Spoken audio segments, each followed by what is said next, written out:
It wasn't pretty, but the Seahawks found a way to win, taking out the Cleveland Browns 24-20. Welcome in to this post-game edition of Seahawks Today by Chat Sports. Tyler Jones here with a complete recap and breakdown of the performance we just witnessed from Seattle today.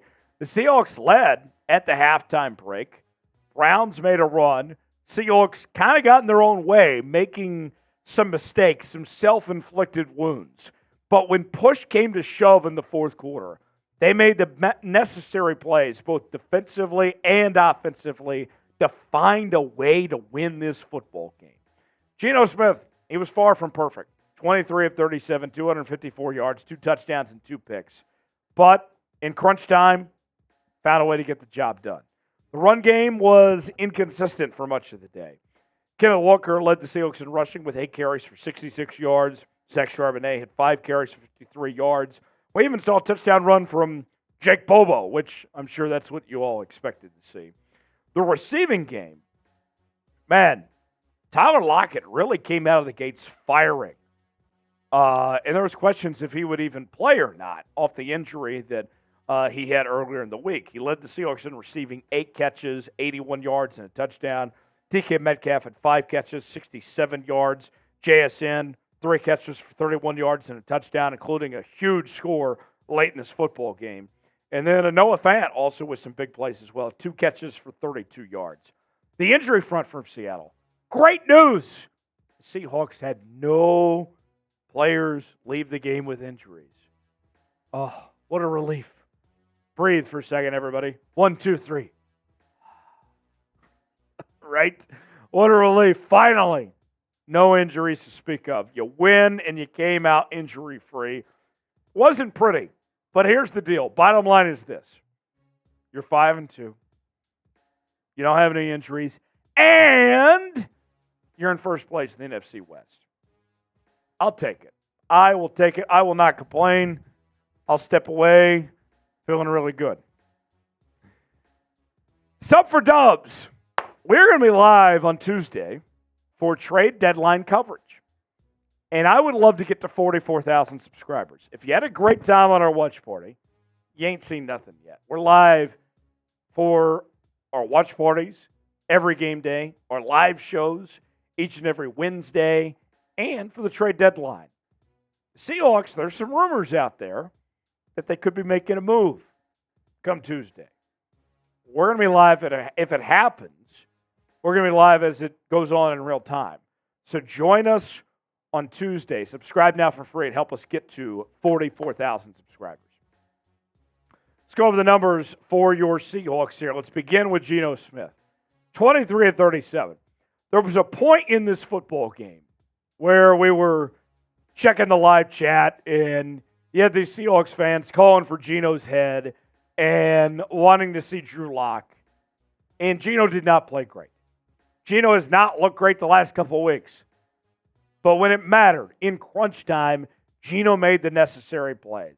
And that's what you can ask for. Look, it is humanly impossible to play your best every week. But if you could put that behind you when you struggle and still find a way to rally, that's what matters. Think about it this way.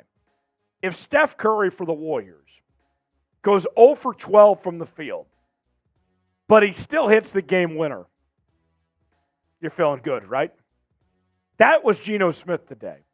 It wasn't always good, but he still delivered in crunch time and got the win for the Seahawks. I'll take what I get from Geno Smith. The offense, a lot of peaks and valleys today. 2 turnovers, 2 from Geno Smith to be exact. But the run game had its moments. Geno made the necessary plays. That'll work. We know what this offense is capable of. If they play a complete game, watch out. This team can score 40-plus points on any given day. Today wasn't that day, but they still found a way to win. So I'll take it. I'm not going to complain about it. Seahawks win 24-20. What's your one-word reaction to the Seahawks win over the Browns? I think a lot of us would have been pretty upset if they lost in these throwback uniforms today. Win's a win, right? Wasn't pretty, but you got the job done. My one word is relief. I am relieved. that it happened. Give me your one-word reaction in the comments section. Today's show is sponsored by Prize Picks. Prize Picks is the place to go when you're talking about daily fantasy sports made easy. Here's how it works. You choose 2 or more players, and then you got the options of more or less on any given yardage or receptions or pass attempts amount they had. Monday Night Football tomorrow night, Lions and Raiders. Here's what I'm rolling with. I got Jared Goff to have more than 23.5 pass completions, and I got Josh Jacobs to have less than 62.5 rushing yards. I like Josh Jacobs, but I don't think he's going to be able to run it that well against Detroit like that. Play along with me at Prize Picks. Get a $100 deposit bonus. Use the promo code CLNS if you want to play along. PrizePicks.com/CLNS to play today. You'll be glad you did. Link is in the comments and the description of today's video. PrizePicks.com/CLNS. Now, the other numbers. Kenneth Walker was his best day, not by any means. In fact, I got a little frustrated watching this game. The Seahawks kind of got away from Kenneth Walker in the rest of the run game. Would have liked to see more Kenneth Walker, but when we did see him, he was good. Zach Charbonnet had the injury earlier in the week, still came out and performed with 5 carries for 53 yards and a 21-yard long. And who would have guessed that Jake Bobo would have a rushing touchdown today? If you missed it, go check out the highlight of Jake Bobo on the jet sweep. Who would have thought the slowest skill position player was going to have a rushing touchdown? But Jake Bobo found a way to get involved. More Bobo. Spam more Bobo, right? Tyler Lockett.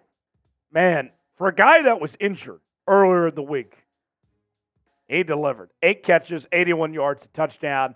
He didn't look like he was hurt at all. Tyler Lockett was fantastic. I loved what I saw from Tyler Lockett. DK Metcalf, solid day. His first game back from injury. DK made some necessary plays, had that big 43-yard reception. Loved what I saw from DK, 5 catches, 67 yards. And one of the things we talked about in the pregame was that with DK and as well as Tyler Lockett both playing, that this Seahawks team that didn't necessarily need to get away from using JSN and Jake Bobo.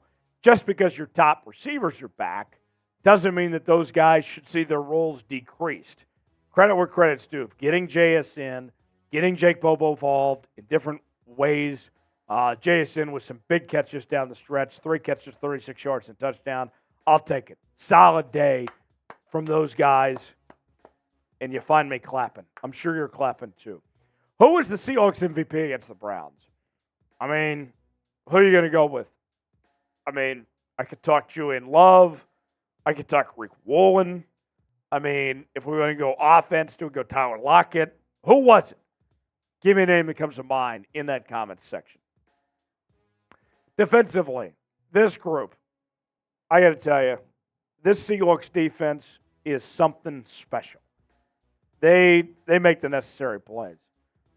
They held the Browns to 385 yards, 230 through the air, 155 through the ground. Created 3 turnovers. Outstanding. Even with the Browns winning the time of possession, it did not matter. The Seahawks defense came through. P.J. Walker, a backup quarterback, an XFL legend. You got 2 picks. You got the turnovers you needed there. Kareem Hunt, the Browns came in with one of the best run games in football. I'm not going to complain about holding him to 55 rushing yards. That works for me. You did what you needed. It wasn't the prettiest performance, but what you did, what you needed to do. And I think here we are, 8 weeks through the season. We can sit here and we say to ourselves, the Seahawks defense is the lifeblood of this Seahawks team. The defense is doing what they need to do to win football games. I love it. I mean, think about this too. We talked going into the last couple of weeks. The pass rush needed to step up after having a slow start to 2023. They had a total of 3 sacks today. 1 from Jordyn Brooks, 1 from Boye Mafe, 1 from Darrell Taylor. That's 5 straight games where Boye Mafe's had a sack. That's 21 sacks in the last 4 games. Pass rush is for real. And they might even get another pass rusher on Tuesday. What's your confidence level right now? We're in first place, baby! I feel pretty good. My confidence level's got to be about an 8. First place. 5-2 record. Vibes are good. Scale for me in the comment section. Let me know what your confidence level is. Subscribe now. Join us. You won't want to miss out Tuesday. Trade deadline coverage. We will see you then. Thanks for joining us here on Seahawks.